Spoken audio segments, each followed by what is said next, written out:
Hi everyone. Sorry we're late. We were chatting and About chatting Westworld. Westworld. Yeah, chatting Westworld. All right. So I have made a prediction in my own head of what Claire is going to say about this week's reading. But before we do that, this week we're discussing all the way from Davos 4 to Jon 5, which is the end of Steel of Snow, the first part of the Storm of Swords. So we're exactly halfway through now. And next week we'll be reading from Dany 4 to Arya 9. So it's the brand new section of this. And yeah, so what was the theme of this week, Claire? Like a test. Oh, well, I think it won't be what you think it is, but it's slightly different. I've got a theme for the first 4 chapters, and then the Bran and Jon chapter, I think, are they're so linked together that it could just be one chapter. So I'd say that they were separate. But the word that links all of the first 4 chapters to me is hand. Oh no, I completely got it wrong. Right. So Davos was made hand. I don't know where your video has gone. Oh no, maybe you're back now. Okay. No, you're not. I don't know where you're going. Oh, really? Okay. Right. Let's see if I can. Our video will be back soon, folks. Okay. Can you hear me though? Oh yeah, we can hear you fine. Yeah. Okay. So the word is hand. Davos was made hand. Jaime laments a lot about his lost hand and has problems, navigating the dinner table without his hand. Tyrion. This is a stretch. Tyrion shows his hand regarding justice, but also we get Tyrion's tail as well in this chapter as a baby. And we learn in Arya's chapter that Gendry's hand was meant to hold a hammer. So the word that I had for those 4 chapters was hand, and then I've left Bran and Jon because I just think they are both centered around the same location, and I couldn't think of anything for hand with those, apart from maybe Hodor gives them a hand up the murder hole. I don't know. Yeah. Okay, so for me this week it's all about vows. And the vows that are kept and the vows that are broken, all the way up to Jon, from Davos to Jon. And the Bran one might be a bit ambiguous with the vows, but there definitely seems to be some sort of vow that the Reeds have made to Bran or the Starks that's keeping them there, because they keep calling him Prince and they don't have to, and all that kind of thing. So yeah, for me it was vows this week. We have Davos and his vows to Stannis, his king. We have Jaime, obviously the King's Guard vows and the Night vows clashing. We have Oberyn Martell's vow to get justice, and we have Gendry taking his vows as a knight of the EWB. And then we have Jon and his Night's Watch vows. So that was vows for me. So I felt sure that you'd go for that. Yeah, but hand is good. I like hand. Yeah, very much. It was about vows, definitely. I don't know what is wrong with my camera, so apologies. I'll see if I can try and get it back on again. But let's plow on. Okay, so it's an action-packed week. I'm not entirely sure, with the exception of maybe Bran and Jon, if we have maybe Arya, if we have a huge amount to talk about in terms of theorizing outside of the action. Maybe the last 3 chapters more than anything else. But Davos 4, Davos is in the dungeons, and the Axel, is that his name? Axel. Yes. Yeah, Axel comes down to Davos assumes he's coming to get his brother, but he actually takes Davos and actually even takes the torch. So not a very nice brother. And Axel, well, I think, what do you think? Is Axel a bullshitter? He immediately says to Davos, well, not immediately, but he tells Davos before he goes to see Stannis, because Stannis is asked to see Davos. He tells Davos that he's able to see visions in the flames, and I feel like he's bullshitting. What do you think? I think he's just grasping for power, isn't he? He is just a nasty way that he's trying to bribe Davos into putting himself forward, but also it was a cowardly move and a cowardly plan to like steal everything from Clare Island, from the Celtigar, from House Celtigar, and just burn it and put all the small folk to the sword. It's like that is a shitty, horrible thing to do when they're not to blame, you know. And Stannis could see it, but Stannis, I think, sometimes is a little bit more cowardly than I maybe thought he was previously. I'm changing my opinion on some of these characters as we're going through the reread, and I was a staunch like Stannis fan, but he seems to sort of pass the really difficult questions off to Davos. Is his moral compass, and it's like, well, why don't you have your own moral compass, Stannis? You know, I mean, and maybe he's just sounding it out and what have you, but this is the chapter for me where this quote comes up that I've mentioned a few times, where Davos basically to Stannis's face talks about who he remained loyal to, that it was King Aerys, and then Luton. So I really tried to sort of pay attention to this conversation, because it is a treasonous thing that he's accusing him of, and he's still, you know, from a reader's point of view, you know that Davos is loyal. You know that he's loyal to he's Stannis's man. For whatever reason, that, you know, he's attached to Stannis, and there's real loyalty there. But in front of other people, he's got the brass neck to turn round and say to the king something that is actually quite treasonous. Well, but Stannis forgives him for it. I actually think this is what makes Davos a good hand. And I think it's one of the reasons why Stannis is beloved in the fandom as the potential to be a good monarch, because this is exactly the kind of thing Robb needs. He needs somebody to be able to stand up and say, actually, you're full of shit, man. This you did this before. You can't now to say this. So I actually think it was a fair point. By the way, Stannis has lost 2 stone, which is about 28-30 pounds. I'm eating Pringles and hummus, so I want the Stannis Baratheon diet. Also the Battle of the Blackwater diet, so maybe not. There are parallels there between Stannis and Beric in terms of their appearance and their gaunt, you know, that kind of like the life essence is being drained out of them. And Roose. Yes, yeah. And they're both, well, particularly Beric and Stannis are both kind of being subject to the Red God's power and having, whether it's resurrection or shadow babies or whatever, but it's having some massive impact on their appearance, and, you know, it's draining the life out of them.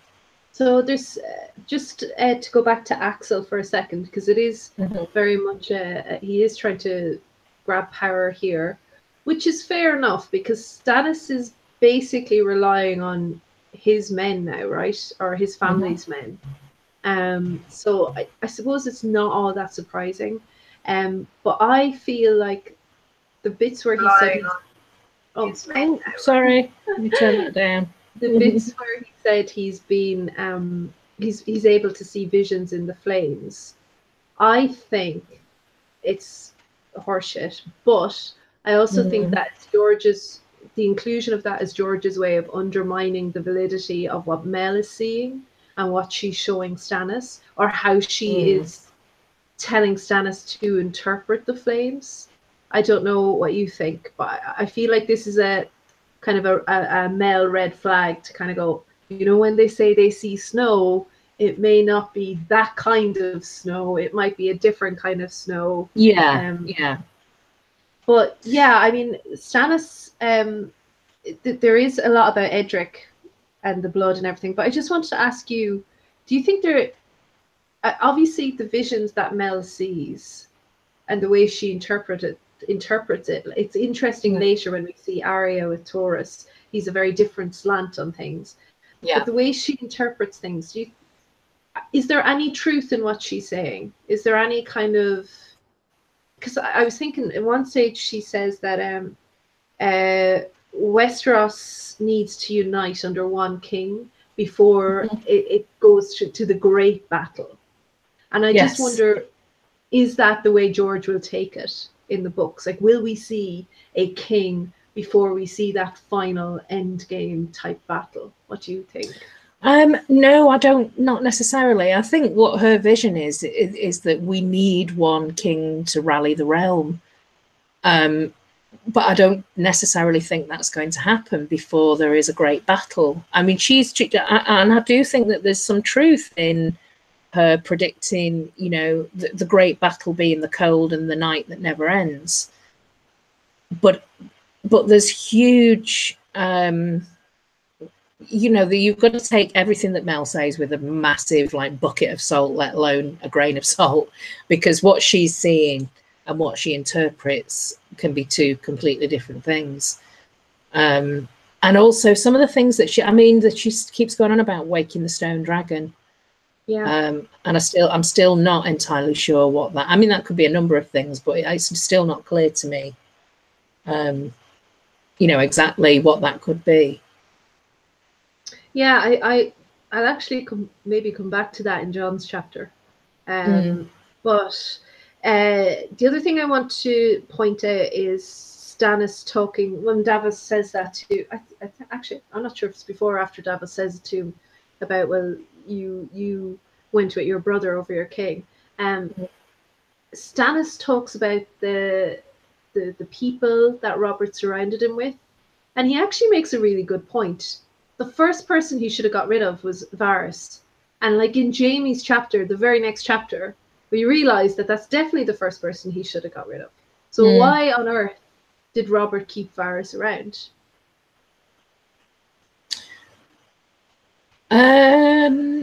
Do we have an answer to that? No, I don't think. I'm not sure about that.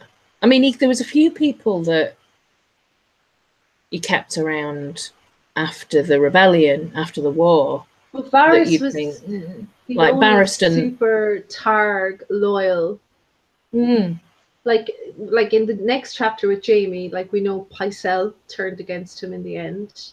But obviously Jaime did. Like Stannis says he would have got rid of Jaime as well, but you can kind of explain why they kept Jaime. But I can't really explain why they kept Varys. I'm not really sure. Does he have something on Barristan, on Robert? I mean, he could have just pleaded that he's the best at what he does, you know, and they needed a good master of whisperers. But yeah, I mean, it does seem as though Pycelle and Varys were at odds in terms of the you know, the advice that they were giving the Mad King at the time.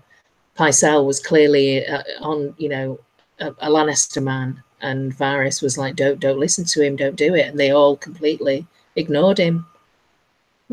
Yeah, it's a strange one. It's a funny one. It is a strange one. We should say hi to Sunny and AU and Lisa and Victoria. Thanks, folks. Oh, hi everyone. And yeah, so obviously the big kind of creepy element in this is their dealings with Edric towards the end of this chapter. They're leeching this poor boy, and Mel is kind of pleading to sacrifice him. Which is a payoff, is a foreshadowing, or it's something we haven't really had a payoff for yet. Going in the books, no. So that's scary based on what we know from the show. And I kind of forgot how. I don't like in this. I don't know. I see you asked in the chat, is Stannis as honorable as we think? I just wonder.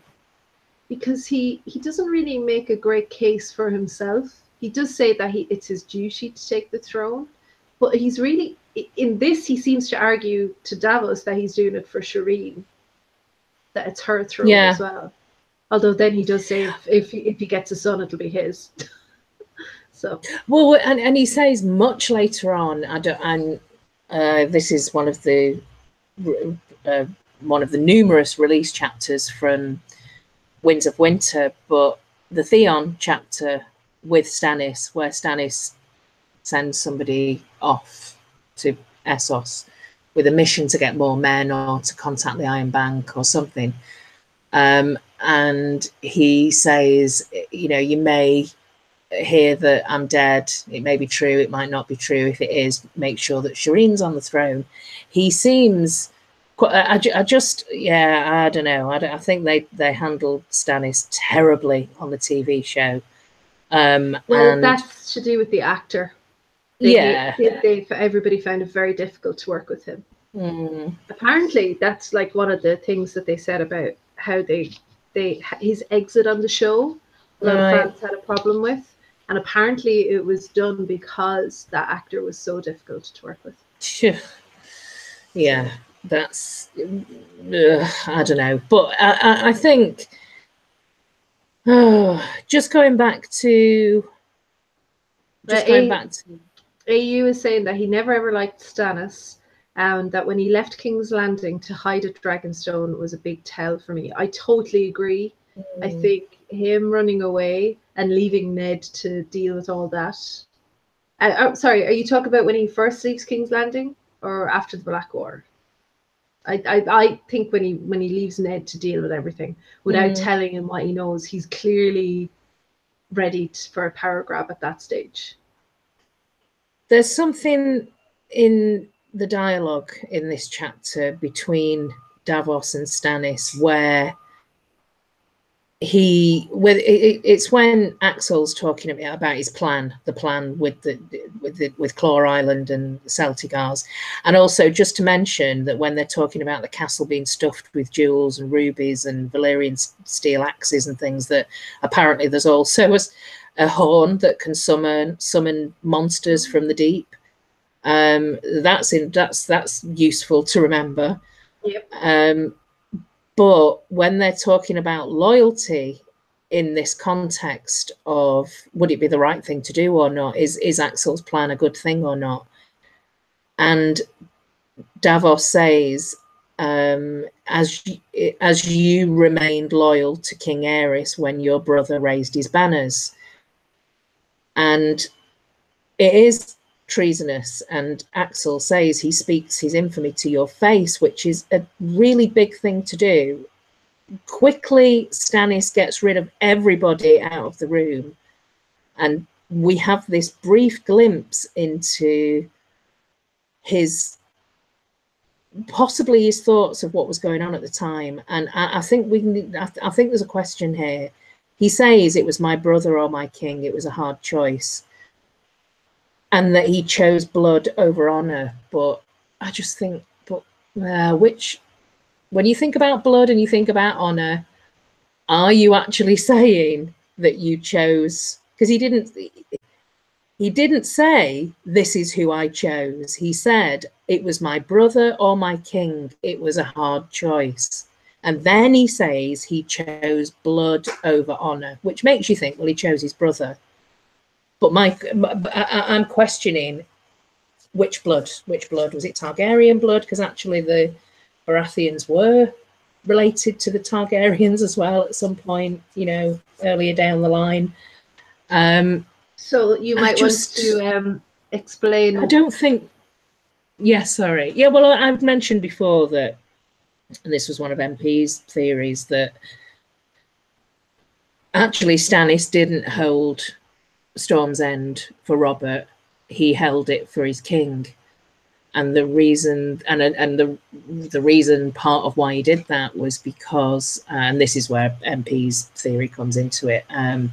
He thinks that the king sent his wife, pregnant wife, to somewhere separately from his son, so that he didn't keep all his eggs in one basket, and that actually Davos smuggled in more than just onions into Storm's End, and it was actually the queen and what would be Daenerys. Of all the theories I've heard, that's the most convincing, I have to say. It's becoming on this read as well, since you told me it, like it's becoming way more convincing. Even with Davos, like you said, saying that in open court, something potentially treasonous. I mean, I'm not sure if it's treason, but just calling Stannis out as his king in front of everybody. Like, I mean, he has to get the bravery to do that from somewhere, and it's not just because he was born in Flea Bottom. There's something else going on with them. The loyalty as you remained. It's there in black and white. As you remained loyal to King Aerys when your brother raised his banners. Yeah. And Stannis basically, I think, admits it by saying, I had a hard choice and I chose blood over honor. And I think what he meant is blood and fire, Targaryen blood, and that he didn't rate his brother's honor. He absolutely hated Robert. And, you know, Stannis is the kind of person that apparently will bend before he breaks, and he's all about loyalty and being honorable. And did he actually remain? I mean, I think it's possible, and I think it's possible that the reason why Tywin Lannister isn't quick enough to give the justice the Martells demand to them, not just because he doesn't care and he's dishonorable in himself. I think maybe it's to do with the fact that maybe she didn't die at the hands of Gregor Clegane. Maybe it was somebody else. Yeah. Like the kids, yeah, obviously. I think I've got some questions actually about intent and planning and things like that kind of come up a bit later on in, I think, in the next chapter, actually, in Jaime's chapter. But yeah, I don't know. I think this segment, excuse me, in this chapter is very carefully worded to actually, you could read it as you remained only me and you know, but you did remain loyal to your king, not your brother. And the reason that you did that is because he asked you to make sure that his wife and child were safe. And that's why she's called Stormborn, because she was born at Storm's End. I think it makes total sense, because I like, with the exception of Brienne, but even Brienne's loyalties have changed throughout this series. Davos is loyal to a fault, to a very serious fault, to the death of his 4 sons' fault. So yeah, there's something not quite right with the amount of loyalty he's showing. Claire, do you want to sign out and sign back in and see if your camera works? And I can give a quick synopsis of Jaime, if you like. I'm also interested. Okay, cool. I'm also interested in the chat what you think of that theory that Davos potentially helped smuggle a baby out of Storm's End, or into Storm's End, maybe even. But I think out of Storm's End, or maybe smuggled Dany and her mum into Storm's End, and that's where Dany was born. I'm interested. I think it's a really interesting theory and very convincing in a lot of ways. And I also think Stannis, just being a man of duty, I wouldn't be surprised. Excuse me. I wouldn't be surprised if he did pick Aerys over Robert, especially with all that stuff about he can't say Edric's name here and all that kind of thing. But yeah. So in the chat there, AU is saying that the actor Stephen something, I think, that played Stannis, he made fun of the fans too. Yeah, he made fun of the whole series. I don't think he took it seriously. I actually thought he was okay Stannis, but a bit rough maybe. But then yeah, it's hard to make character likable, maybe. I don't know. AU also talks about just how Stannis left King's Landing before Jon Arryn died, and that kind of loses him a lot of brownie points. It does for me, for sure. And Sonny makes the point that Stannis left King's Landing and because he was angry that Ned had been made hand. You see, further evidence, I think, that there's something fishy going on with Stannis. The fact that Robert doesn't make him a hand, and also the fact that like he should have been made hand. He should have been given Dragonstone as well, right? No, he should have been given Storm's End, right? So there's something. Maybe Robert had suspicions about Stannis. Maybe it goes beyond just not liking the guy. It could be. Yeah, it's just there's something a bit strange about that, and I think this is the chapter where I've been saying to you for weeks and weeks. There's a part where they have a conversation and he pulls him to one side. Well, this is it. This is the chapter, and that portion, that segment of the chapter, where I think you could read that, you could interpret that differently. He also smiles in this chapter, which is one of the few times, if not the only time, we see Stannis smile. So, when he sees Davos. So, that's Davos 4, and we've a new hand. And possibly, I would argue, Davos, best hand in the series. I'm going to argue that. Yeah. At least the least selfish hand, for sure. Tyrion was a good hand, but it was very much for the glory. Davos is not in it for the glory, that's for sure. I just want to throw one small thing in about this Davos chapter, and then that's it for me with this chapter. But at the very beginning, when Davos is being taken out of the cells to stand in front of Stannis to kind of bolster himself, he's praying, and he prays to, like under his breath, he prays to wind and water to give him strength. And I just thought that's a really strange thing. Like, he doesn't pray to the seven, he doesn't pray to any particular god, he's praying to wind and water to give him strength, which is a very much, if you strip Davos back to his core personality and his history and everything about him, he's a smuggler, and that's what he's the elements of the wind and water. But it just gave me the feels of like the Great Other, or some kind of like sea god or something that's associated with Davos, and that experience that he had at Blackwater when he was on his rock, and that whole rebirth and everything. I just found it strange that he was praying to wind and water to give him strength, rather than to one of the gods of the seven. And it is. They are very fundamental now in their beliefs, fanatical around him. I struggle as well, because he obviously says, Joffrey, Balon, and Rob in this chapter, and it's obviously Rob, especially going into the Jaime chapter where there's lots of red flags with Roose. I struggle to wonder whose camp is in more disarray, Rob or Stannis. I'm going to say Rob's. I think Rob is in a way worse position. They've got people deserting them left, right, and centre in both camps, so I guess it depends on the numbers, really. But Stannis hasn't broken any hasn't broken any oaths to anyone yet. He has people breaking oaths to him, but there's no one betraying him in the way that Rob will have people betrayed. Rob isn't going to.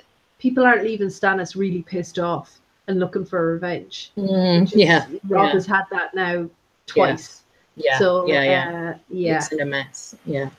So speaking of the mess that Rob has caused, and Kat, let's move on to this giant chapter. Jaime is a big chapter, and we have this lovely bath scene. It's very hot and steamy, and we have a very, very specific age there. You with your numbers. He's very specific. He felt 109 years old getting into the bath. That is so specific. 109. Just talking about numbers, the 1,000 comes again a couple of times in this chapter. We talk about 1,000 Karstarks on the prowl, and there couldn't possibly be 1,000 Karstarks on the prowl in reality. And then there's a measure of distance as well that's reference to 1,000 leagues. Yeah, there's also a reference to Brienne being as thick as a castle wall, which is often used as a Sir Dunk connection. So Duncan the Tall connection. So that's kind of nice. So I was interested in, he was holding his hand, his stump up above water, and then he waves it at Brienne and he says something about Renly and she stands up naked, and that excites Jaime, which never has happened before. And, you can see why people ship Jaime and Brienne, although I would hate that, but they do ship them. And you can see why, especially in this chapter. But he goes on about, the hand that was cut off was the hand that killed Ares, the hand that pushed Bran out of the window.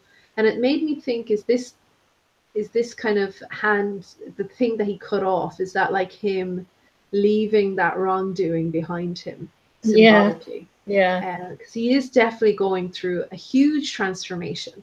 I would argue that of all the POVs we've seen so far in this series, in the space of 5 chapters, Jaime has gone through the biggest transformation. And this is why I love Jaime chapters. It's hard not to love Jaime chapters, I feel. But yeah, he's in the baths with Brienne, and he spends a long time. This is very overly analyzed scene. For me, this is almost like the equivalent of, well, I'll get back to that in a second. But yeah, he talks about why he's called Kingslayer. He basically gives very detailed backstory for that.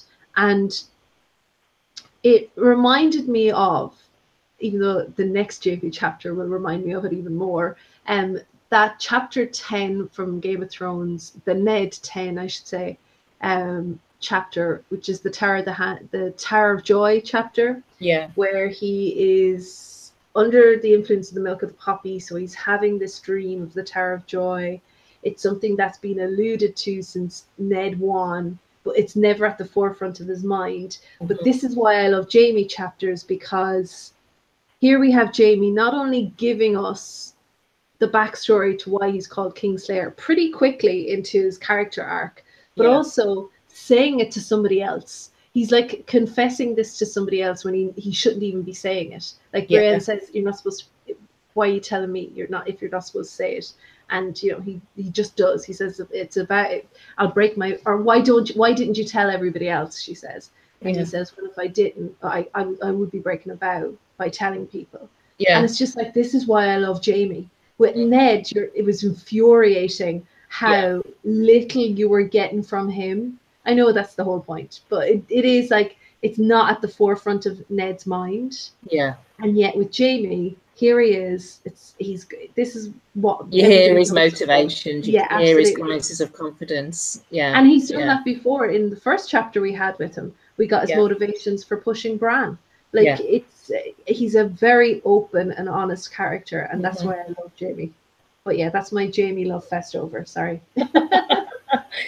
Well, the only thing, I mean, that, rather than going through this chapter line by line, and I agree, it's very overanalyzed chapter. There's just, I suppose, what jumped out at me was the things that I hadn't really noticed before, or questions that I had when I was reading through this. So Jaime asks Brienne why, he wonders. He doesn't necessarily ask Brienne, but he just kind of wonders, using her as a sounding board, I guess. Why was Robert not seen as an oathbreaker? And it's like, well, that, you're absolutely right. Why was Robert not seen as an oathbreaker? All this kind of like, he did, this was about saving the realm, and it's like, but everybody thought that Rhaegar was amazing and that he would make a wonderful replacement for the Mad King. So actually, you would think that Rhaegar would be in leagues with Robert and, I don't know, the Illuminati, whoever was like really in charge behind the scenes. And I've even got questions about that, which I kind of mentioned before.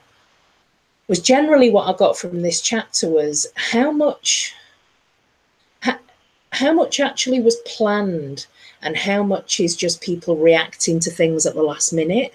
Like I got a real sense from this chapter that Roose was kind of figuring out still at that stage which side he was going to be on.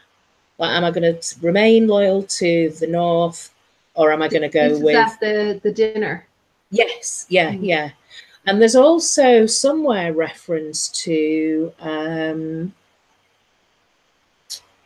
he's openly treasonous to Robb here. Like, yes, he refers to Robb as the king who lost the North. Yes, yeah. So it's like, he's completely treasonous. Literally saying, I'm out. Yeah. But I think there's still, and again, it could just be like, oh my God, this has completely messed up my long-term plans because of what happened with Jaime and Jaime's hand, and he's like desperate to be absolved of that. That isn't his fault. But it just makes me wonder, is like Bolton seems to be the kind of person who would kind of switch sides either way, depending on what was the best advantage for him at the time. And I'm just trying to look in my notes here about, where was it? Yes, here in this chapter, Tywin even, who you think is a long-term strategic planner, but even Tywin was undecided which side to take until the Trident, apparently. That's news to me, and that's quite a, like, what? That's quite a shock, because you imagine that all of this has been engineered by Tywin. And actually, Tywin still at that stage, apparently, it wasn't until Robert slew Rhaegar on the Trident that Tywin went, right, we're with you. Well, and yeah, that and surprises me. Oh, because I said before, I wondered how much did Tywin have to do in instigating the rebellion in the first place. Exactly. But the Baratheons are an unpredictable bunch, and they're not easy to, well, Robert is the easiest to manipulate in a lot of ways. But yeah, that did surprise me too. Sonny is saying that I think Robert chose Ned's hand because he was nostalgic for the fun he had with Ned. Stannis is no fun. Yeah, even then, like, Ned doesn't sound like he was that great fun. Might be misremembering it there. But yeah, you're right, Sonny, for sure, and AU agrees with you. But when did he become king? Are you talking about Aerys or Robert? Remember Avery's called for Robert's head from John Aaron. Huh. Yeah, are you talking about Robert, John? Yeah, because how long does it take for Robert to get to King's Landing? Has Ned already left for the Tower of Joy by the time Robert arrives? Oh God, timeline's just completely the timeline is very confusing, and it's even more confusing because Aerys seems to have gone through a couple of hands by the time Jaime kills him. And Varys always in his ear. He's like well, and as he's getting progressively worse, he's even got one of the bloody pyromancer's hand, hasn't he? Yes. Towards the end. So which I just think of as pyromaniac, not a pyromancer. Yes, yeah. Well, similar. Yeah, because this guy was willing to burn the city. I suppose what I'm saying here, the exam question, if you like, is you would imagine if I said to you, at the battle on the Trident between Robb and Rhaegar, do you think at that point that Tywin would have known exactly where his loyalties lie, what his plans are, who he's going to marry his children to? I would have thought the answer to that question for me would be, yes, Tywin's behind all this. He's planned it all the way. He knows exactly. It doesn't take knowing who's going to have, I don't know, maybe I'm reading too much into this. No, I think you're right. There must have been a stage where Tywin was heading out from the west, heading towards the Trident or King's Landing, and deciding which one is more advantageous. And it could have been maybe he even hung around for a bit. So I think, so it just made me think, well, in terms of that generation, Tywin, Walder Frey, Hoster, maybe even Roose Bolton, you can put into this as well, who seems as though he's older than Ned. Some of these men are long-term planners, like generational long-term planners. and some just go with the flow in terms of reacting at the last minute to what will be most advantageous to them. So I suppose it's about trying to figure out. I think that somebody like people like Frey, Walder Frey, and Hoster are long-term planners. They've got it all planned. They wouldn't be the kind of people that, or the kind of men who would necessarily have to wait on the outcome of a particular battle to decide who they were going to go with. I mean, you know, at Hoster particularly, maybe not so much Frey. I know he's known as the late Lord Frey because he's supposed to apparently hold back to decide which side to go on. But I just thought it's just a small thing. I suppose I'm going into it too much here, but it's just a question to ask yourself: which men here do we think have got long-term plans? Like Doran Martell, for example, strikes me as a long-term planner. Somebody like Tywin would have struck me as a long-term planner. So it shocked me to read in this chapter that he was undecided until the trial. Maybe that's what he said. Because as John points out that he was done with the Targs, Tywin was done with the Targs. So, and Sonny is saying maybe Tywin planned it, but he still. But he might not have been done with Rhaegar. Yeah. I mean, I can understand him being done with Aerys completely. Like he could, if he had turned up in a similar way to which he does with the Battle of the Blackwater. If he had turned up to the Trident just when Rhaegar needed him, or if Rhaegar had somehow killed Robert, but the rebellion wasn't quite quelled. Yeah. Like if he was still struggling to defeat the Northerners or something, then maybe Tywin could have asked for Rhaegar to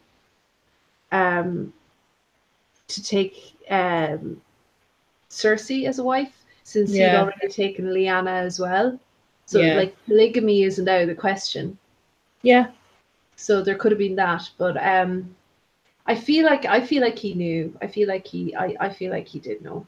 He had to, because he would have, to get to the Trident and get to King's Landing from Casterly Rock. Like it's King's Landing is a little bit closer, right? So I feel like he would have known. I mean, he could have saved Rhaegar by going to Trident potentially. Yeah. Yeah, maybe it's just a throwaway line from Jaime, but it made me sit up and think, no, actually, who is the long-term planner? Is there a case of there may be some intentions here from these, you know, people who are in power, where we think it's all very, you know, goes back generations and it's long-term, and maybe they're just trying to see what's best in it for them on that particular day. Yeah, I think, in which case, that would mean to me, sorry, I'm just painting my nails. That would mean to me that Tywin wasn't the be-all and end-all, and maybe he wasn't behind all this, and maybe he wasn't in charge. And the more I read this book, the more I don't like Hoster. Yeah. No, Hoster is definitely someone, definitely dodgy. AU is saying that Tywin was mad that Rhaegar picked Northern wife over his daughter a second time. Yeah. I mean, he picks a Dornish person, and Tywin hates Dornish people. Picks a Northern wife, hates Northern people. So, like, what's wrong with Cersei? I mean, what's right with Cersei? But it is interesting, though, just because we have that Arya chapter at Harrenhal, where all of the small folk are talking, and we so rarely get insight into what the small folk think. They were fine with the Targaryens. Yeah. They knew where they stood with Aerys, as mad as he was.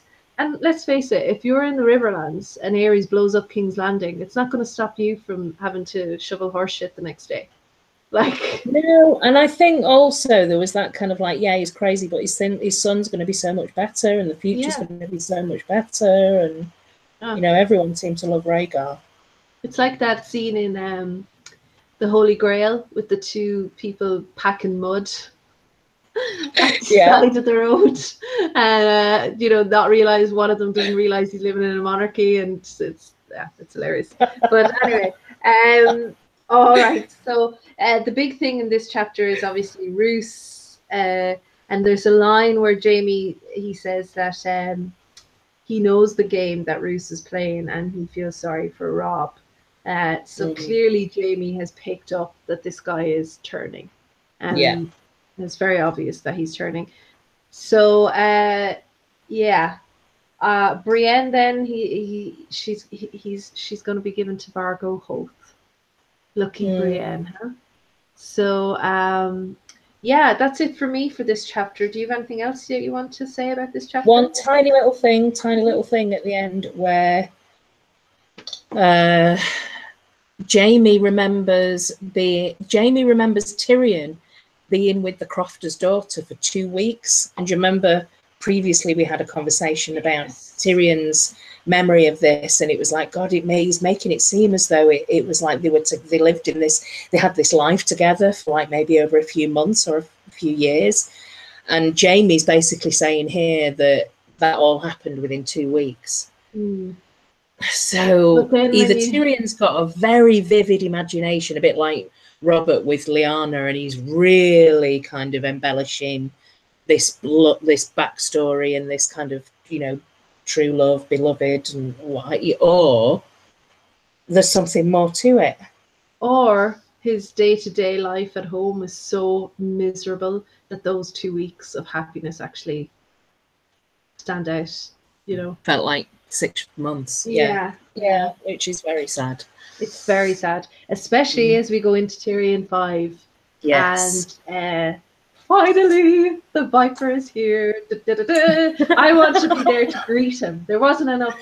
Come on, it's the Viper. This guy's a celebrity. Come on, he's so cool. Why is Pod and Bran there? Why isn't the Hand there? Why didn't the Hand go down to meet this guy? And he knows it's a slight. I mean, to him, it's like, they've sent a dwarf. And everyone's just kind of acknowledging that, but sort of smoothing it over as well at the same time. I put in my notes, introduction of Renaissance man. Because he is, that he's forged links on his Meister's chain. He was part of the Elon Musk of Westeros. Yeah, he earned some sort of trade as a poisoner. He's got these like exciting progeny sand snakes that are like Fox Force 5, and it just the whole introduction of Oberyn, it really did feel like Renaissance man. But the thing that jumped out at me in all of this, introduction to the Red Viper and who he is and his background and his long CV, is that the reason that he left the Second Sons, he was sellsword for a time, and the reason that he left the Second Sons was to form his own sellsword company. So who are they? Where are they? What's that all about?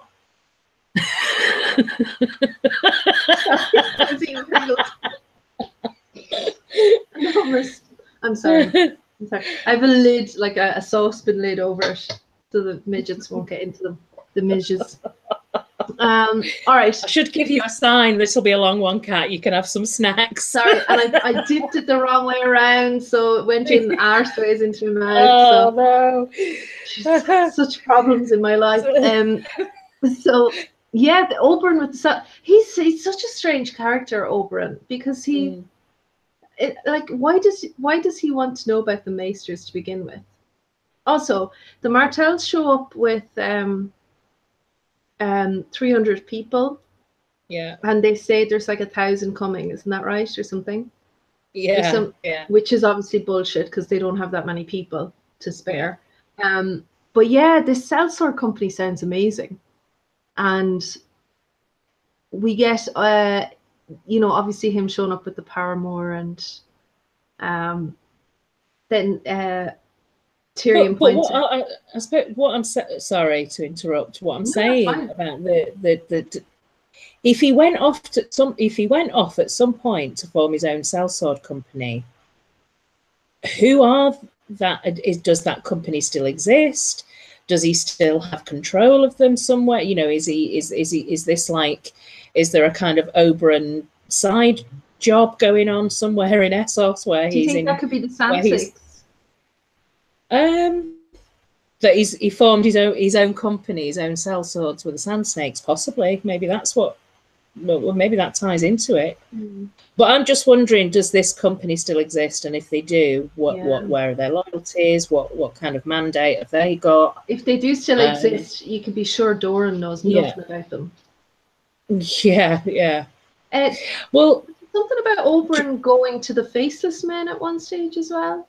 Or is that just a theory that's out there? I thought there was, or maybe it's just a fan theory that Oberyn also trained with the Faceless Men. It just found it. Yeah, it sounds familiar. It just sounds familiar. He's like those Chuck Norris memes, you know. Yeah. Like Do you think at the beginning of the chapter there's a long sort of segment about families?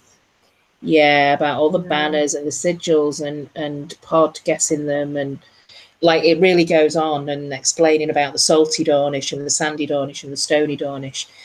Do you think there's anything in that? Do you think it's just a descriptive storytelling thing? I mean, that jumped out at me as like, is this are we getting a detailed description of all the different types of Dornish people and all the different banners and sigils, because that's kind of foreshadowing some kind of civil war between the Dornish at some point? So we can go back and have reference to like who they are and what the sigils are and things. I mean, you know, that's just one. God, we don't have time for a civil war. Well, I mean, there's the Ironwoods, and I know. I mean, they seem quite friendly. And isn't there an Ironwood with that travelled across with Doran's son, Quentin? So it's kind of like, is that I think there might be some backstabbing going on at some point. It might be that like the Dornish are like the Irish people, like the Irish, you know. There's lots of different counties and colours and lots of different family names, and when we show up, it feels like there's like bazillions of us in the world. Especially when there's an Irish pub everywhere, but there's not. There isn't that many of us, and we just make a good show. Right. I feel like everything here with the Dornish is for show. It's like, look how many of us there is. Yeah. There's loads of us. And there isn't. I feel like maybe it's for show. But you could be right. Point. I'm just thinking of Doran. I know they got rid of him swiftly on the TV show, but in the books, I think there's a lot more to, you know, is there something going on in terms of the Dornish plot and Doran Martell's long-term plans, and is there going to be some kind of infighting between a couple of the major houses within Dorne? Well, yeah, I mean, I think I definitely can't wait to find out more about the Dornish plot. I feel like the show ruined the Dorne. Yeah. It ruined Dornish. The Sand Snakes and all that. Even though I loved Oberyn Martell and I liked Doran Martell as well. I really want to know more about Myrcella and what's happened with her. I'm interested to know at this point, do you think Tyrion regrets sending Myrcella to Dorne?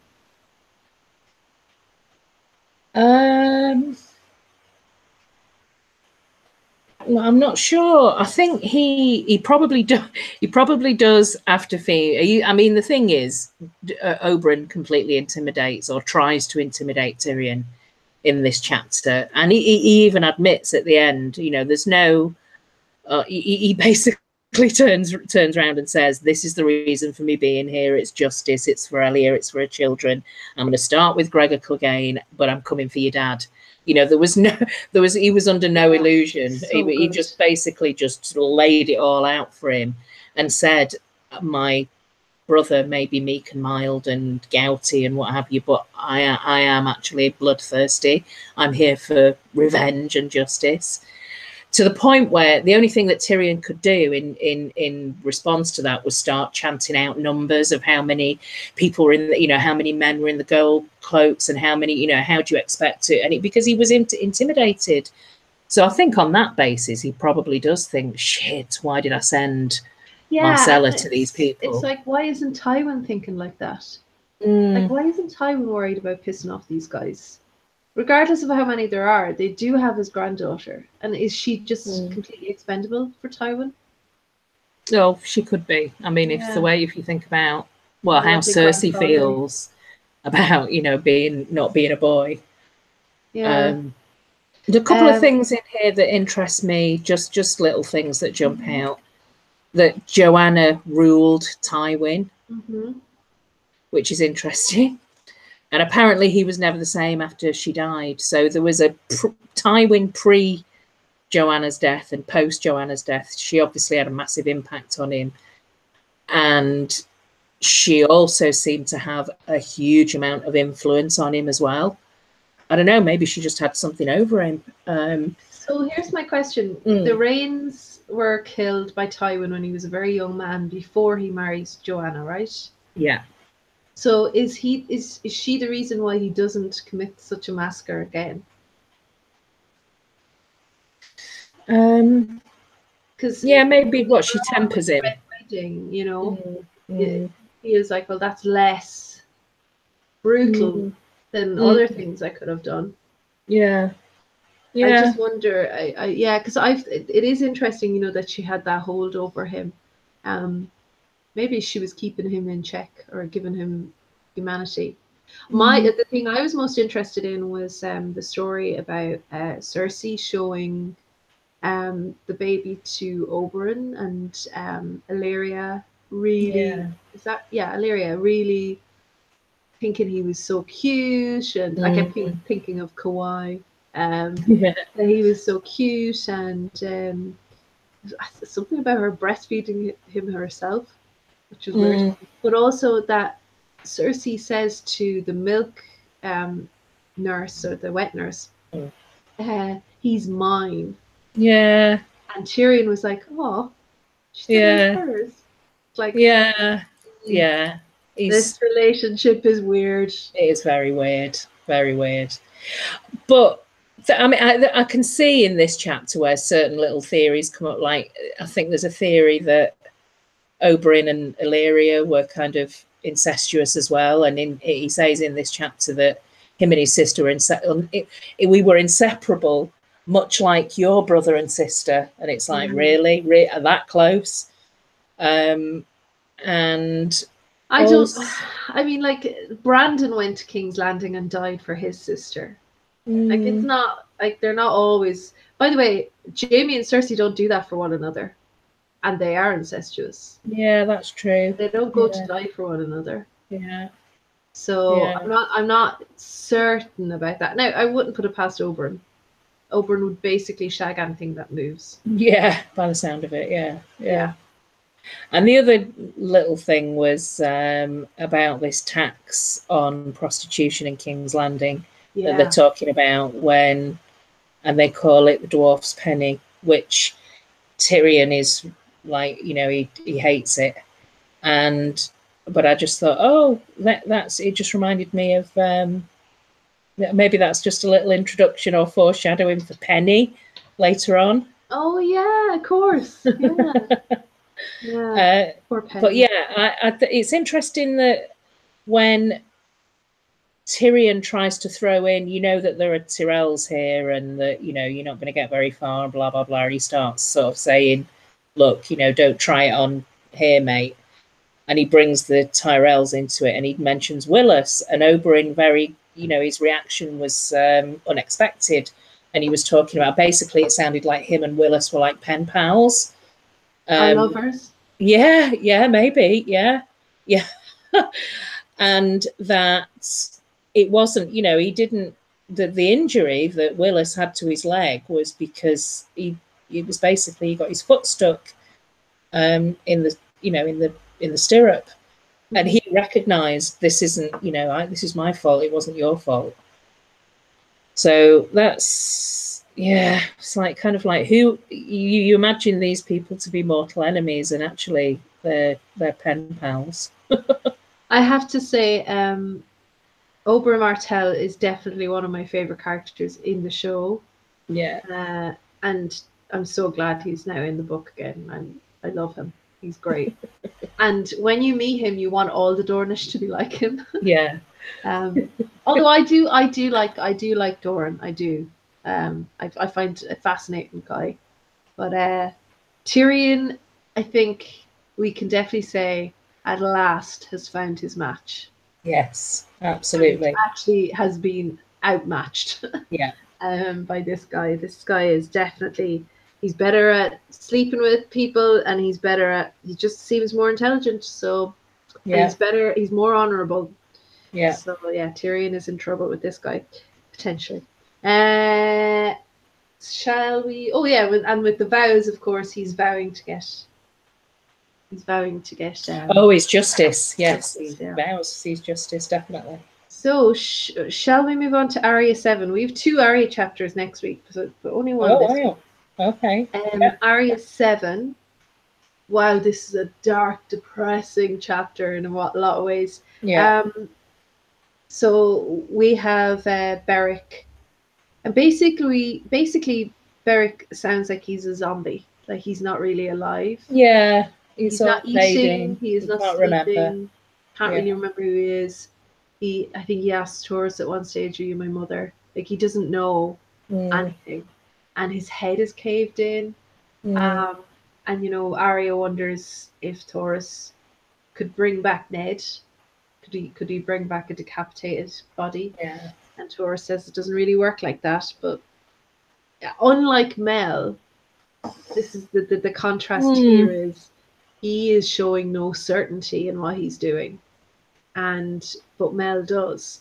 So it's an interesting contrast because we can see, obviously we had the Renly murder with Mel, but we can definitely see over and over again with Taurus the power of that faith and religion through Beric. But Beric seems to believe he's alive for a reason, and he has a lot of honor, and he'll bring Arya back. But even when he brings her back, he's going to take the money. And but yeah, I think what I was most interested in is the knighting of Gendry, because I was kind of paying attention to the vows thing, and just the vows that a knight has to take, because I think this is the first time in this series that we see them. So he says to him, Gendry, do you swear before the eyes of gods and men? So he says gods, which is interesting since they're supposed to be just on the Lord of Light, I presume. But he says gods and men. To defend those who cannot defend themselves, to protect all women and children, to obey your captains, your liege lord, and your king, to fight bravely when needed, and to do such other tasks that are laid upon you, however hard or humble or dangerous they may be. So you can see why, going back to Jaime, you can see why he was falling apart as a Kingsguard. He had to watch Elia. Elia Martell. Yeah, am I right? Yeah, no, not Elia Martell. Aerys' wife. Oh, Rhaella. Rhaella, thank you. He raped. Yeah. And he had to, like, Aerys would make him stand guard for that. And children, like how could he protect children when his father is killing them? Yeah. It's the order, though. Obey your captain, your liege lord, and your king. So is it in that order? Is there a chain of command in terms of your vows and who you say? Because it's basically, it's that catch-all in like a job description, isn't it? And any other duty that is required of you, like ever, and you can't really question it, however humble, however this, however dangerous. It's that kind of catch-all thing that is extremely, there's hypocrisy left, right, and centre. Interestingly, it doesn't say anything about honor. It doesn't say anything about, like, it's hard, humble, and dangerous. It's not saying shameful. So the knight is actually, the hound is actually a good knight. Yeah. Because it's funny that, of course, like, almost genius comic timing that the Hound arrives on cue for his gold, just as we have this scene of Gendry being knighted. So you get that kind of Hound rolling his eyes again at like, oh, a knight yet again.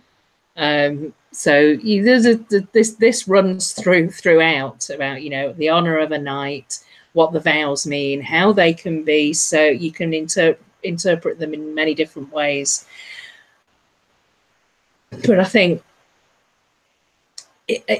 what seems genuine here. I mean, you could turn around and say this isn't a legitimate thing. Gendry is no Sir Gendry of whatever it is. What did they say? It was the Knight of the Hollow Hill.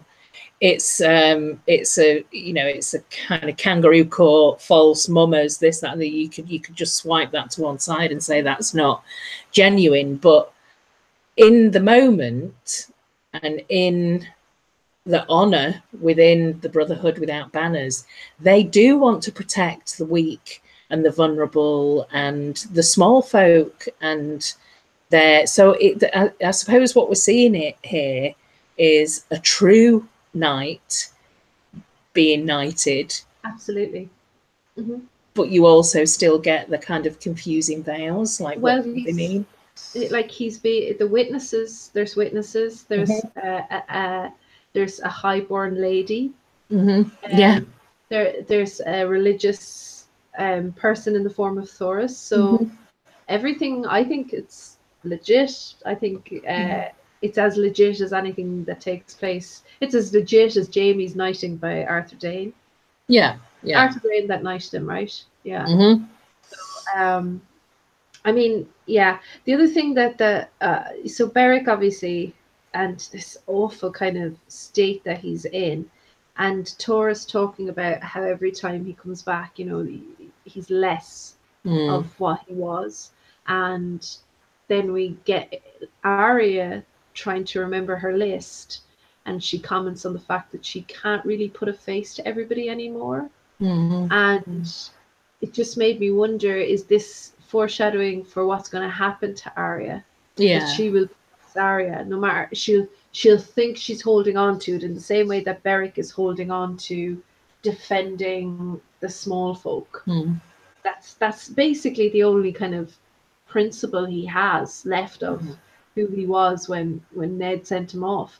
This Arya Stark thing, I am the Stark, I'm a wolf, blah blah blah. The mantras she has, these aphorisms she has, they'll stay with her, but in reality, if she can't really remember that family, or can't remember that life, or can't remember who Arya Stark was, or the faces that made Arya Stark, how can I dwell on what I can't remember? Exactly. Yes. It also sets up that would be bittersweet relationship. That would be bittersweet for sure. For Arya's story arc, that would be awful actually, but very kind of poetic as well at the same time. I think it would, especially because a lot of the formative relationships that Arya has throughout the series have so much to do with identity and confusion. Like it's leading into the next chapter, I think, is when the Hound comes back to take her, or she gets, I think that's the next chapter after this. And even here, when she's losing Ned, or when she's losing Gendry, and it's the pain of him like abandoning her, and she thinks about everybody ends up leaving her.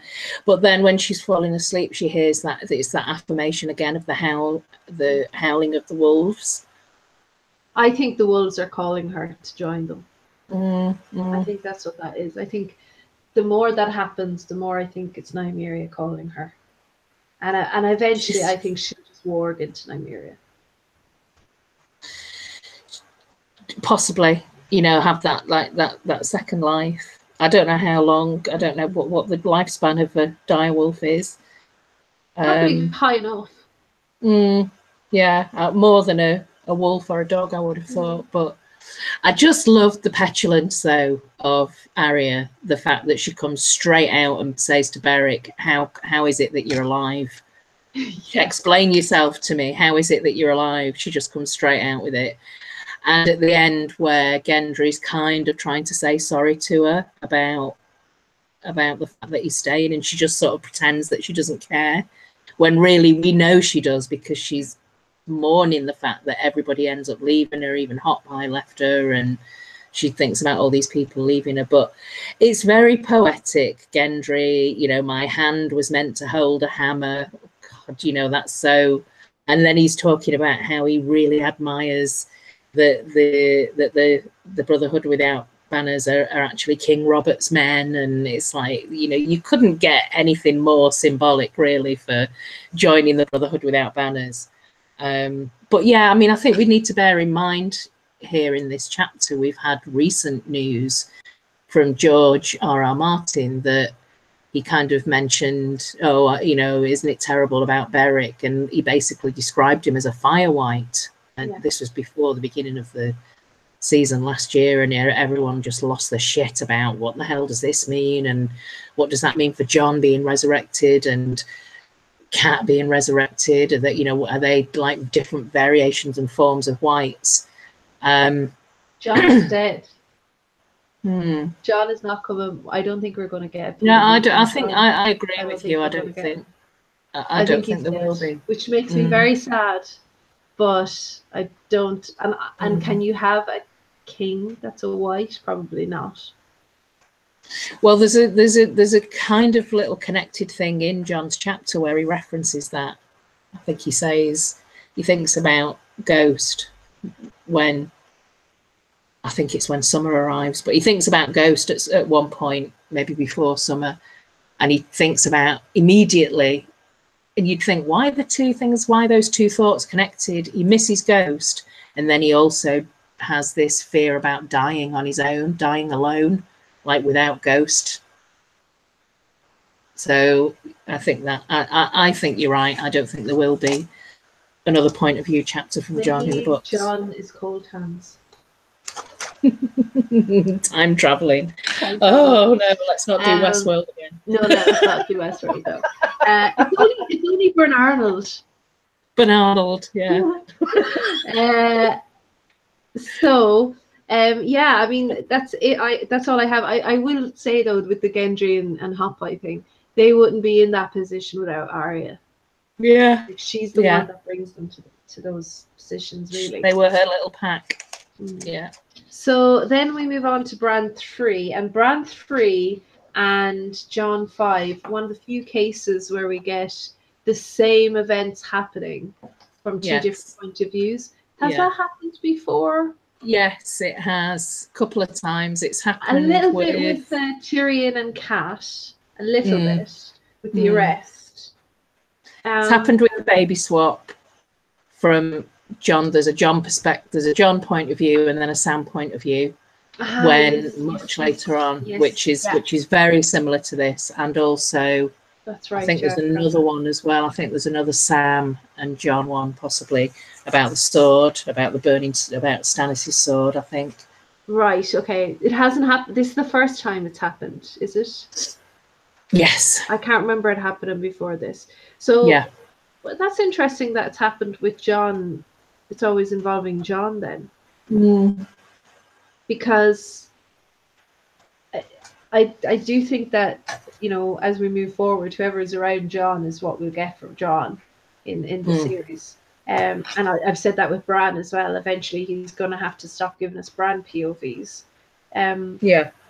So yeah, this is where Bran stops Hodoring by warging him, basically. This is the first Hodor skin change. But the thing I want to talk about first is the reeds, as usual. I'm fascinated by the reeds. And this underwater causeway that Bran knew about. And the reeds don't seem that fazed by it, which made me think, do they have underwater causeways with the Grey Water Watch, I wonder? Maybe, yeah. So anyway, what do you want to say about it? I'm going to eat a Pringle while you talk about the causeway. Okay. It's kind of bigger than that. I'm questioning either Bran is a very, very clever boy and he remembers every single thing that Maester Luwin and Old Nan told him, or there's something else at work here. And we get a taste in this chapter of almost flippantly that kind of, oh, it was Bran or some other Bran in his, you know, this is kind of this concept of like several Bran's histories that come up in this chapter. Bran the builder, Bran the shipwright, all that kind of thing. There's various different Brans. It was one or the other. And I think there's something in old Nan's tales, especially I'm thinking as well when Mira was saying to him a few chapters back, or Jojen, remember what old Nan says, remember what she was talking about, remember how she said it. And I suppose what I'm thinking is, if Bran is indeed either time traveling or he is able to kind of in the future or in the near future link into the Weirwood network and kind of see things that happened in the past and the present in different areas and possibly the future, but we kind of know that you can see things in the past.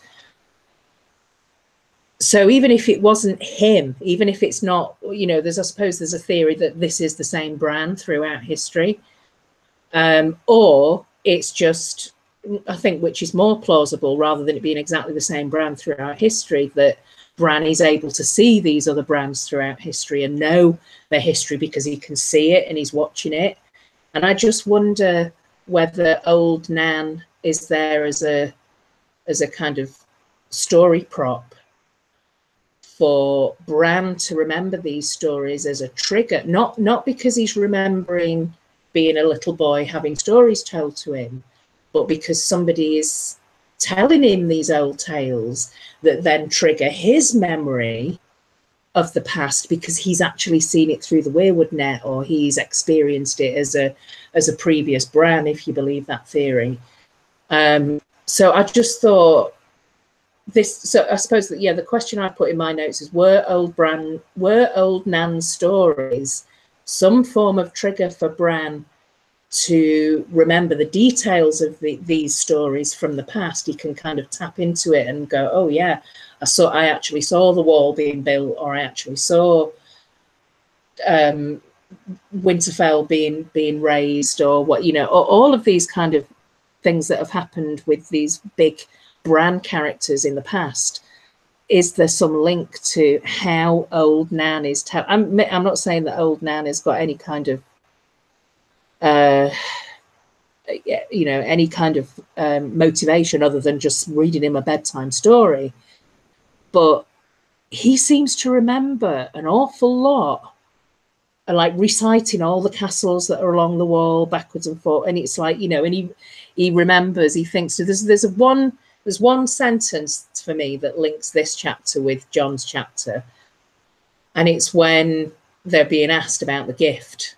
Like in Bran's chapter, the Reeds are asking Bran about the gift, and Jon in his chapter is explaining the gift to Ygritte, and Bran says that the gift is there to provide, and he really like congratulates himself on remembering it, that the gift is there and to provide the Night's Watch with sustenance and support.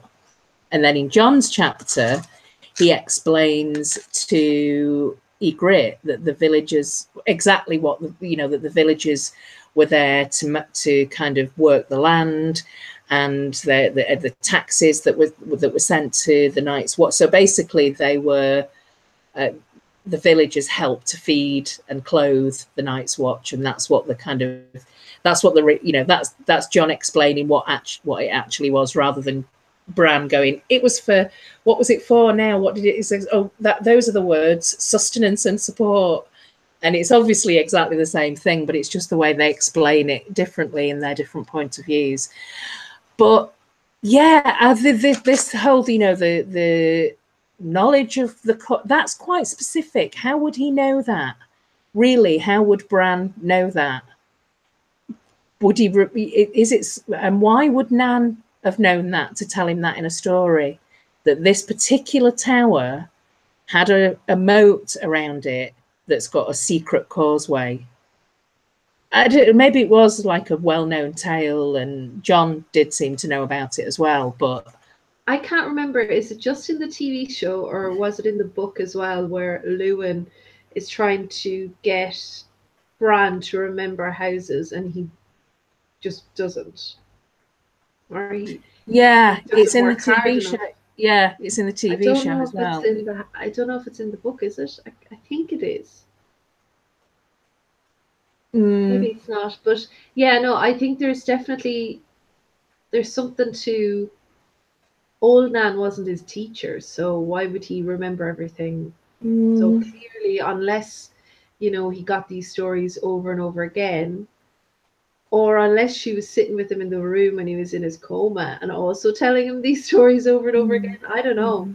It is interesting, but then Kat and Jon both have, and Ned both have, they've all referenced old Nan and her stories. And the stories that she tells the children. But I think you're right. I think there's definitely something there to him needing to remember things. But Jojen in this chapter as well behaves a bit strangely. So at one stage, Bran comments on Jojen is listening to music that isn't like that nobody else can hear. Yeah. And I just wondered, is that something to do with the Song of Ice and Fire? Is that him tapping into some music in nature? I don't know. It's a very listening to the song of the children of the forest. Yeah. Also, I wasn't really sure what to make of George's use of pathetic fallacy here, where the thunder and lightning is happening with this action-packed scene. Yeah. And I wonder, is it a chicken and egg thing? Is that the reason why Bran has to go into Hodor? Or is it a consequence of Bran going into Hodor? Like, is it because it's unnatural what he's doing to Hodor? Right, and like the gods are fighting back, that this is an abomination. And it does. Well, it definitely adds to the atmosphere, because he doesn't really utilize it that much as a feature throughout the book. No, he doesn't really use weather like that.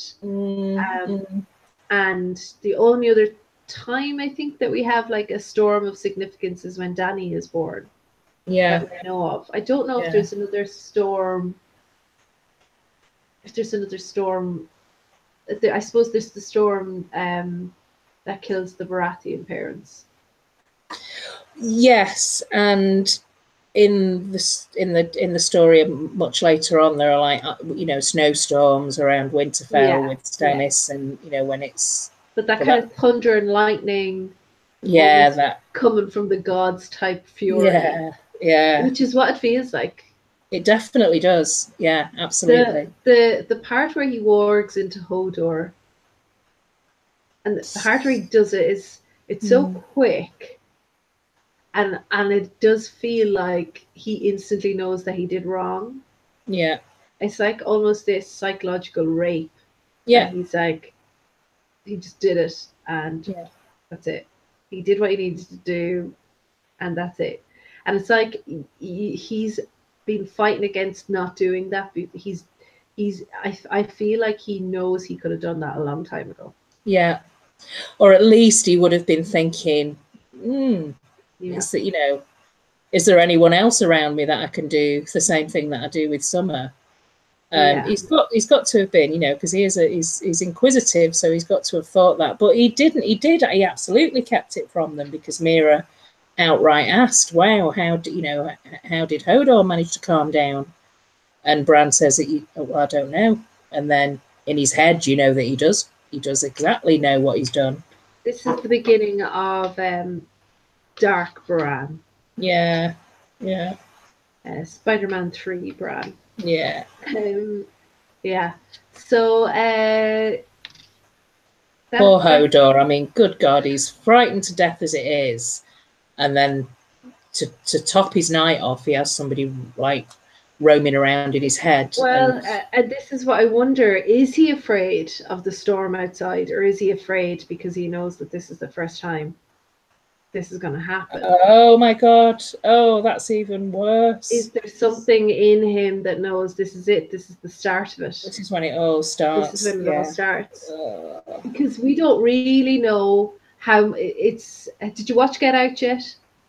Not yet. No, I've been too busy, like completely... With Westworld. Yeah, just inhaling Westworld. So anyone who has seen Get Out, you'll know about the sunken place. And I feel like how much of Hodor is still in there? Is he still in the sunken place? Does he know everything that's happening? And I fear he does. Yeah. It isn't like he's a white. He exists as a person. And I wonder if that whole thing with him being afraid, thunder and lightning. I mean, he's seen some horrific things to this point. Yeah. He shouldn't have been that scared of the weather. Yeah. He's not. We assume he's not Hodor because he's got the mind of a child. He's Hodor because he's been broken. And the first time he was broken, it's like PTSD, you know, it's all coming back now. Yeah. All right. So that's Bran 3. So they see all they see, Mira says she sees too many men to count.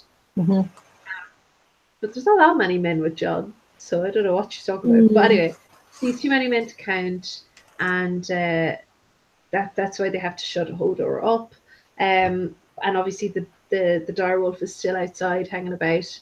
And by the way, Mira asks, Jojen doesn't, because Jojen obviously knows what he's done.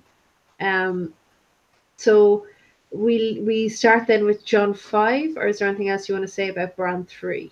By the way, this is still only Bran 3, yeah. So same situation on the other side of the lake. We have Jon, and he is in the group of men that Mira can see, and we get more about this legend of the queen that came to the wall, and the king that went north with his dragons.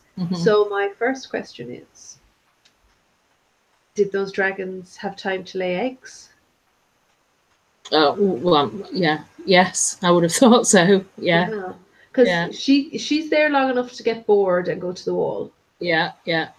And the people at the gift built her that little castle in honor of like her visit to the wall. And she definitely stayed overnight at least once. Yeah. So it made me wonder, what were those dragons getting up to? Warm. So yeah, a huge show of strength. I can't remember the king's name now. I forgot to write it down. Huge show of strength to come north with 6 dragons, right?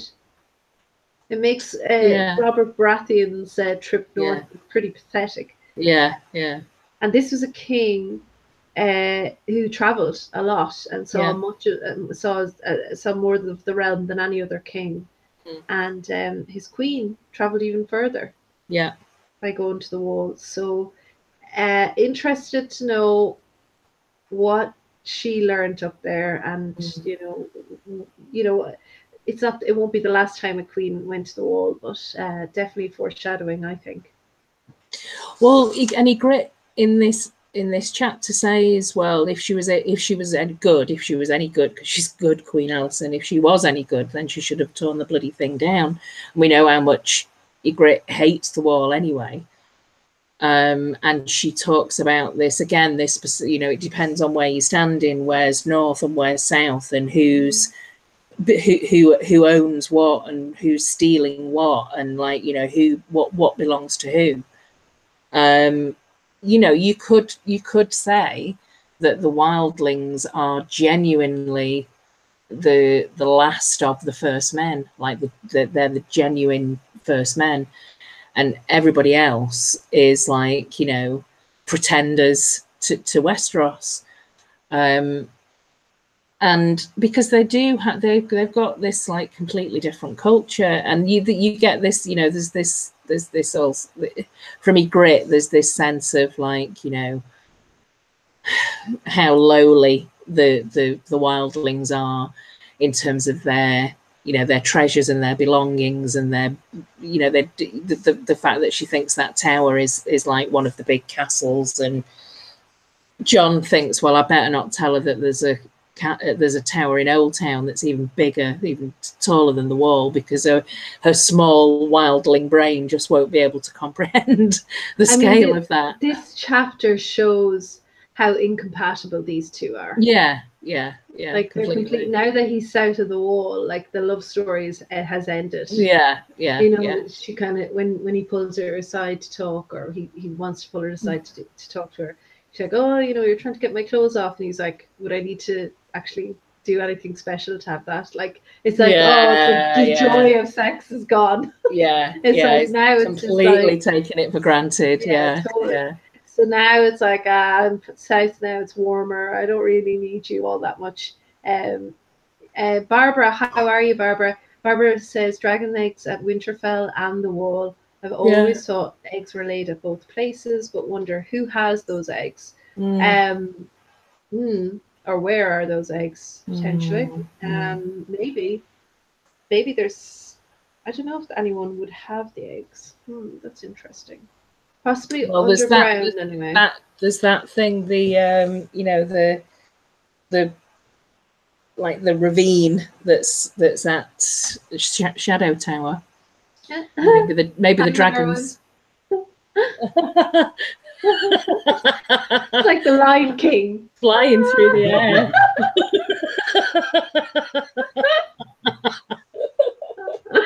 Oh, brilliant. Yeah, they could have gone underneath the, you know, the Shadow Tower and laid some eggs under the wall.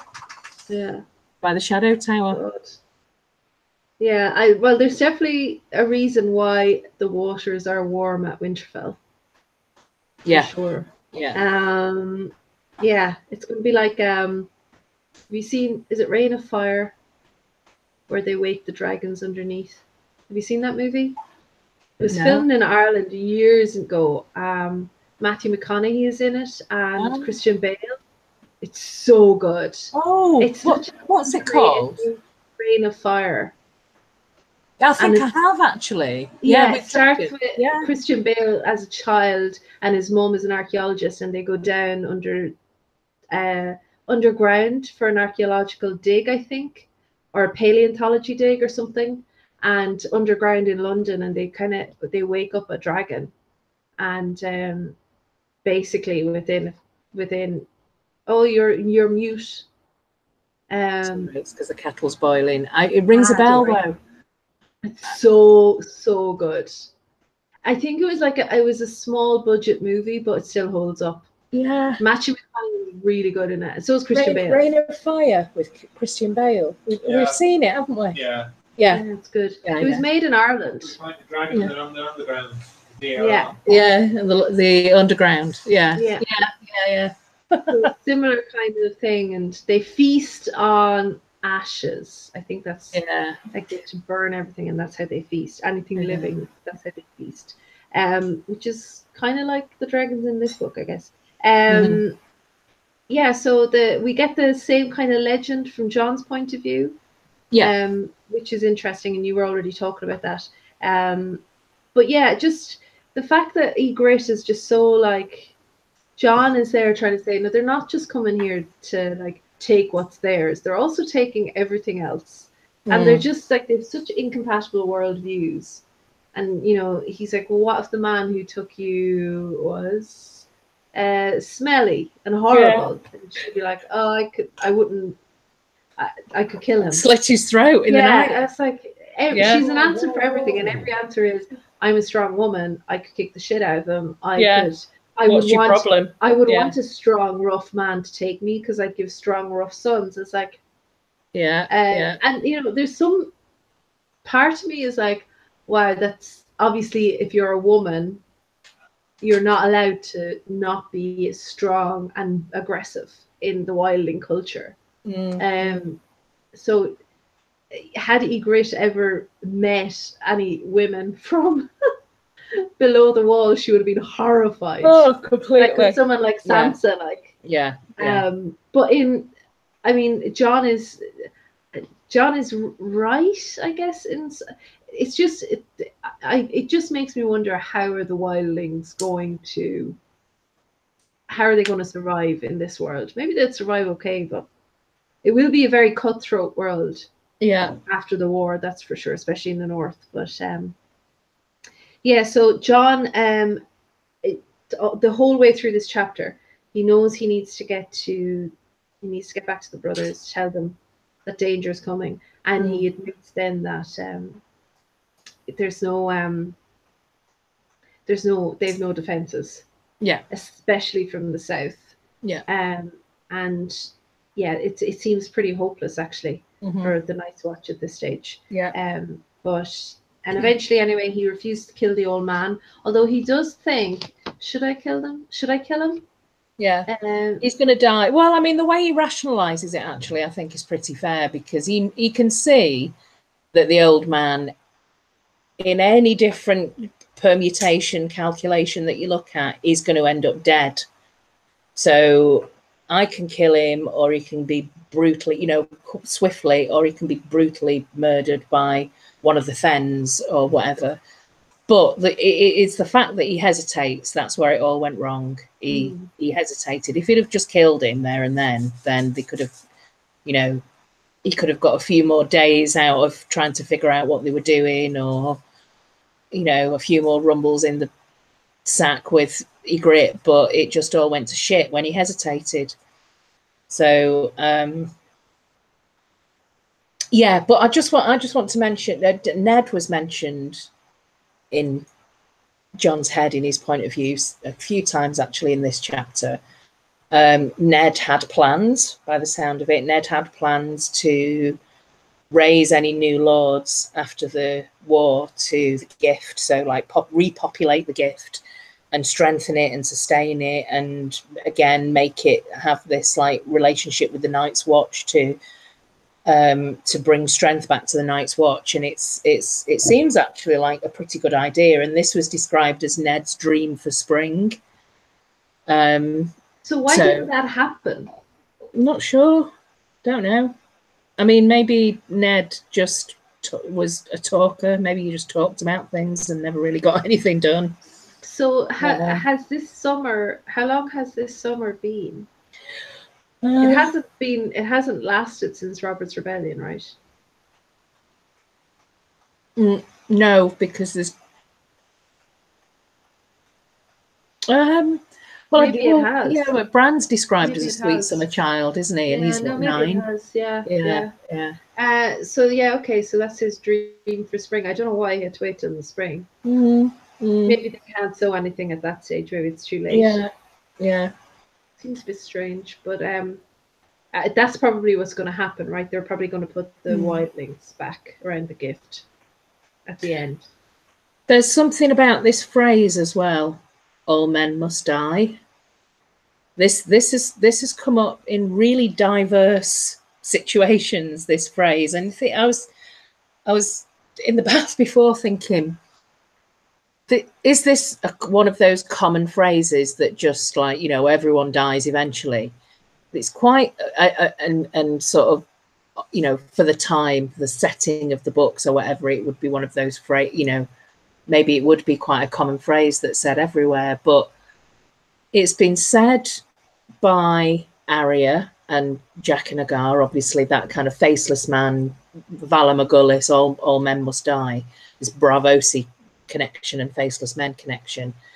And then you get way over in like Slaver's Bay, you get a conversation between Daenerys and Missandei, where this phrase comes up, all men must die.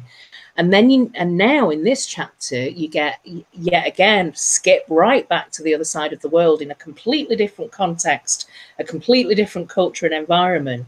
And you get somebody from this culture saying this phrase, well, all men must die. But first we live. And it just made me think, that's interesting. Why is this phrase mentioned in such different is there a connection? Is it just one of those phrases that's kind of said by anyone anywhere? Or does it mean something? It's all men must die, all men must serve. Or all men must serve, all men must die. So is it something that comes from the others? Is it a phrase that is it something that they promised? Like all men will die, all men will serve. Like maybe that they threatened. Maybe. Yeah. Ion says all men must dye their hair like the ASOS. Yeah. And Sunny wonders if it was a baby dragon. Ooh, maybe. And Barbara asks, imagine a conversation with Ygritte and Brienne. Brienne is probably the only person Ygritte would like. That and Arya probably. Arya more than anyone else. But like as I said before, in this chapter, Jon thinks about Ghost, and then he also immediately after that thinks about not wanting to die alone, which I think foreshadows this kind of, linking in with each other. And I agree completely with what you say about Jon after the whole stabby thing. Is he may be resurrected, he may be now having some second life in Ghost or whatever, but I don't think we should see any more point of view chapters from Jon. No. By the way, prepare yourself for the belly aching and bitching that's going to cause. Because the Jon Snow fans are not going to be happy about that. No. But go back to that Arya chapter, Arya 7, Storm of Swords, read Beric. You don't want that point of view. The only other thing I would say about this chapter is how romanticized this scene was in the TV show, to an extent that I completely forgot what it said in the books about this. But basically, Jon rationalized, he doesn't know who feathered him with the arrow in the leg. And then he thinks about it, and he kind of thinks, I wouldn't blame her if it was her. I would kind of understand why she did that. But he also thinks, and I suppose it's a question that will never be answered, was she aiming for him or was she aiming for the horse, to bring the horse down? Either way, like Jon rationalized the old man, he would have, if she'd have stopped him, he would have been dead. But in the TV show, there was this whole Mills and Boone thing about her shooting him twice, and she went and ran after him. And whereas in the books, it's more of an afterthought of like, was it her? I wouldn't blame her if it was. And I wonder, was she pregnant? Because yeah. It would like, I mean, they've been having a lot of sex. Yeah. And maybe she was trying to get pregnant. Yeah. I just wonder, I'm going to pay attention to that when we see her again later. It's something that crossed my mind in this chapter. Just the way she was talking about, I want a man to take me that would give me strong sons. And the way he was thinking so much of Ned and his mother, that was the thing. We'll never know, and it may never matter. But just wondered. Yeah. So that's all I have for Jon 5. I don't know if you have anything else. No, that was it. It was way more of an action-packed week. Yes. We have 2 Arya chapters next week. Okay. We are starting with Dany 4, though. I'm looking forward to going back to Dany. I'm really enjoying Dany, and we haven't been getting very much of Dany. Maybe that's why I'm enjoying her more. I'm kind of, every time I see an Arya chapter now, I'm like, oh no, it's so dark. I love Arya chapters, but it is pretty dark. So we'll have Dany, and we have 2 Arya chapters. I'm not entirely sure what else is there. It is the brand new book, if you're reading these versions. Yes. And I'll be reading my signed copy by George himself. Oh, yes, that's right. Thank you, Ion. Next week begins at chapter 42, according to the wiki, that is. So thank you, everybody, for joining us. Thank you so much, Claire.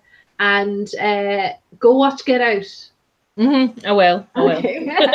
She did watch all of Westworld, so she's yes, I'm completely up to date now on Westworld, and wow, that was an information dump over the last week.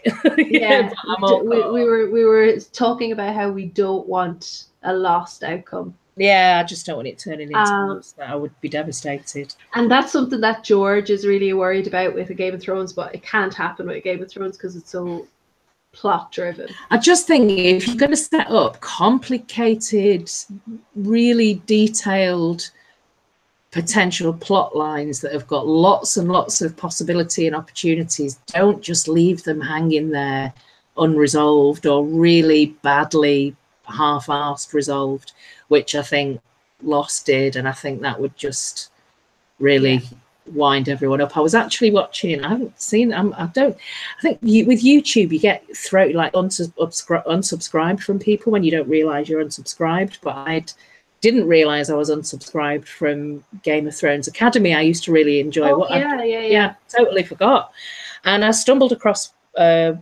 think I must have been looking for Westworld reviews after I'd watched it. I was like, what does everyone else think about it? And they'd done like a frame by frame for the first few minutes of the last episode with Davos, and kind of spliced it with the very first episode from season 2 in Lost, where we see Desmond in the hatch.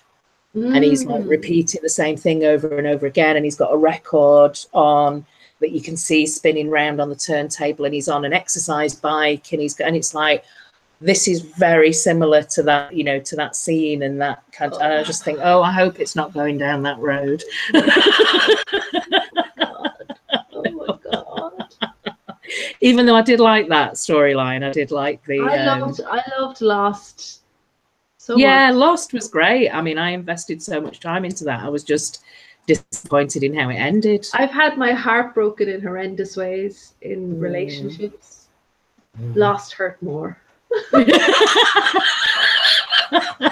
was devastating. So bad. No, I really let's hope this is gave me hope. J.J. Abrams' way of kind of making up to Lost fans and the Nolans. This is, you want to trust the Nolans. Oh my god! But anyway, maybe we can talk about Westworld and House Polished for the next series. I was told that they finished Game of Thrones filming for Game of Thrones next year, this week. So they'll probably get callbacks and stuff like that, but. Yeah. By the way, if you're looking for a really good analysis on Westworld, Alt Shift X, who also has the best edited videos, like imaginable, and amazing I don't know if you've ever watched the Game of Thrones series. I love the editing. It's like my favorite edit. Anyway, we're rambling. Have a great week, everyone. We'll see you Sunday. I'll put up all the new lives. I put them up in two. I'll put them up in 2 separate batches for this reread because it's so long. So I'll put up the next 7, the final 7 for Storm of Swords. I'll put them up tomorrow, so you can click your little bells. Thank you, Ion. Yeah, Lost did hurt more. I swear. Okay. I spent a lot of money in internet cafes illegally streaming it, All right. Thanks, everybody. Thank you, Claire. See you all next week. Bye.